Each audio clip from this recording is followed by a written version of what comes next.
What's up, everyone? We are on the Rooftop with Ricky Hunley. Coach Hunley, this is Rooftop with Ricky. Thanks for joining me, Coach. You're welcome. You have a long history with the University of Arizona. It's been a while. It's been a while. You've been in the University of Arizona realm since what, 1980? Is that your first year that you played here? 1980, yeah. Do you remember any of it? I remember a lot of it. Yeah? What do you remember the most? I tell you what really stands out. The first time I got a chance to start on that field as a starter, I was kind of scared to death. We were playing against a team that was ranked number 2 in the country, and the team that was number 1 lost. So at halftime, that team was number 1. Oh my gosh. And I'm playing, and I had to start because the senior got hurt. It was my first start as a true freshman. And I only graded about 40%, but I had 10 tackles and 3 sacks. I made Pac-10 Player of the Week and started every game the rest of my career. 3 sacks? Yeah. Oh my gosh. You started every single game after that game? With the exception of one.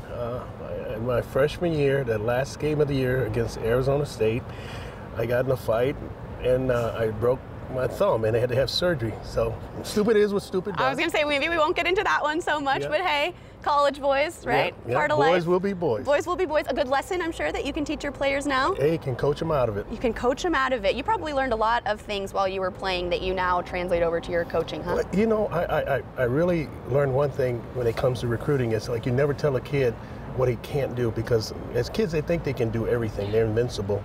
And I came here thinking that I was going to be a Major League Baseball player. I was drafted out of high school to play baseball. And I wanted to play baseball, and all the other schools told me that I couldn't play baseball my freshman year. You have to go through spring ball as a freshman. And Coach Mason here, he said, no, if you're good enough to play, you can play. And I asked him if I could use the telephone. He said, yeah. Can I call my mom? He said, yeah.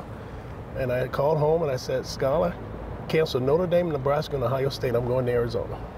And I committed on the trip, because baseball was my number 1 priority, but no one knew that. That's the reason you ended up at the University of Arizona. Well, the beautiful weather and the palm trees, you know, they had a lot to do with it too in the middle of February. I was going to say, right now we're sitting here in February, and look at this day. You can't beat it, but that is incredible. So it was baseball that got you here. It was baseball. And watching look where you landed. Francona pitch right over in the stadium, and I was hooked. What happened with that then? Did you play baseball and football? I played in my freshman year, and then I made All-American as a freshman in football. Yeah. And I gave up baseball and focused on football. And I think I heard that you got All-American twice, right? You're the only Arizona Wildcat to ever be called All-American twice? 2-time consensus All-American. I was on everybody's All-American team, and I was fortunate enough to be the captain of 2 major teams, the Playboy All-American team and the Kodak All-American team. And it was a good time. You know, they fly you out, you go to the Bob Hope Christmas special, you do photo shoots in Dallas and Miami for the Playboy. And so it was a good time. We had a lot of great guys. A lot of great guys. So you were here for 4 seasons total? 4 seasons total. And then what happened after college? I was drafted by the Cincinnati Bengals. I was the 7th player taken in the first round by the Bengals. And we could never work out a deal, and they traded me to the Denver Broncos. So I spent my first 4 years in Denver. Okay. Do you miss Denver? I love Denver. Denver was a great town. Denver is a good town. Yeah. I'm from Denver. Yeah. Subtle plug. Yeah. Okay, what is the biggest thing that you think you learned from your playing career that you now use as motivation to be a coach? I think the biggest thing is that I try to get players to understand that every play that you put on tape, you're building your own resume for your future.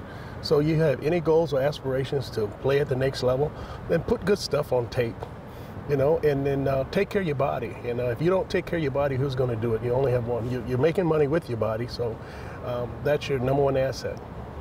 And what do you tell them after the year that they had last year, heading into this next year? What advice are you going to give them to make sure that they've got their head on the right track here? I think now they're ready to take the game to another level, because they want to be more of a student of the game.